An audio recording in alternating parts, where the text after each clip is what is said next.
Richard Southern, how are you?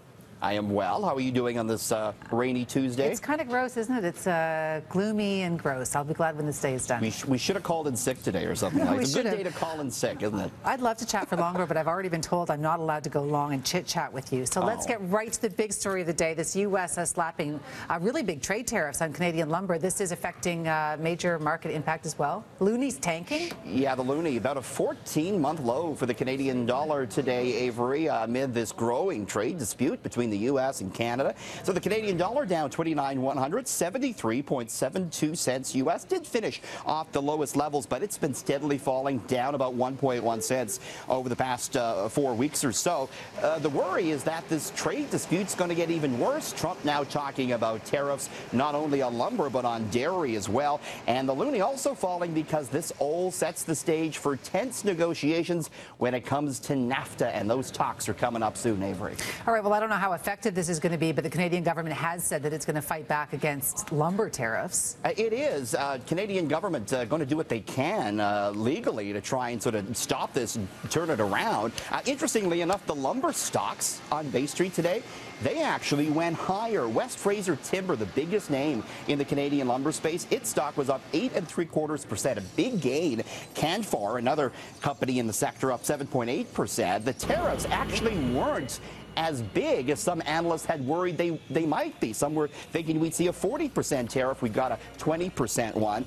The price of lumber has been strong. That's helping out the stocks. And, you know, the broader markets, Avery, did well today. The TSX was up 32 points. Down in New York, the NASDAQ closed at its highest level ever, above the 6,000-point mark. So stocks, they're hot right now. All right, I would like to give Taco Bell a very big gold star for recognizing that if you're going to have a burrito, you need to have a beer.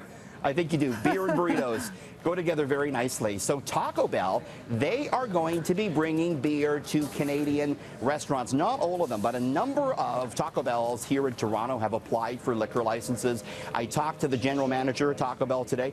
She says they're teaming up with Labatt to bring Labatt brands in. They're not sure which ones yet. Taco Bell is planning a big Canadian expansion. It has about 170 stores right now. Over 10 years, it plans to grow that to 700 stores. Wow. They have done a lot better than a lot of the other fast food names in Canada. Sales are up about 28% over 5 years. Millennials have embraced the brand, Avery, and Mexican food on a whole has done well in Canada. So more Taco Bells coming, and we can buy beer at them. There you go. All right, Subway is very excited about the fact that it has a new panini. I've tried it. I'm not as excited as they are.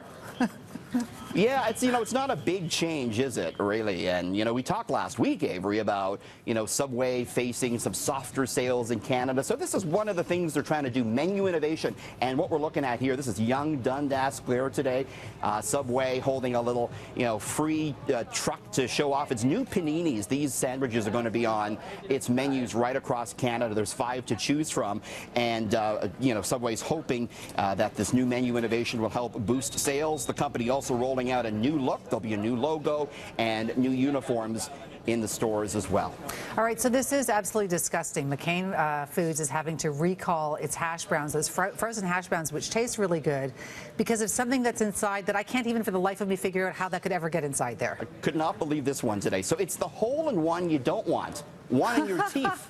You don't want one in your teeth. Get this. McCain Foods is recalling frozen hash browns in the U.S. because golf balls were harvested along with the potatoes, chopped up and put into the hash browns. Like a lot of them, Richard, or just one or two? I don't know, but the fact that there's even one golf ball in there, it's a little surprising. So the company says it could be a choking hazard. No injuries have been reported, and this just affects 9 U.S. states, does not affect Canada, but a crazy story from McCain Foods nonetheless. We can always leave you to come up with some crazy stories for business. Thank you so much, Richard. Thank you.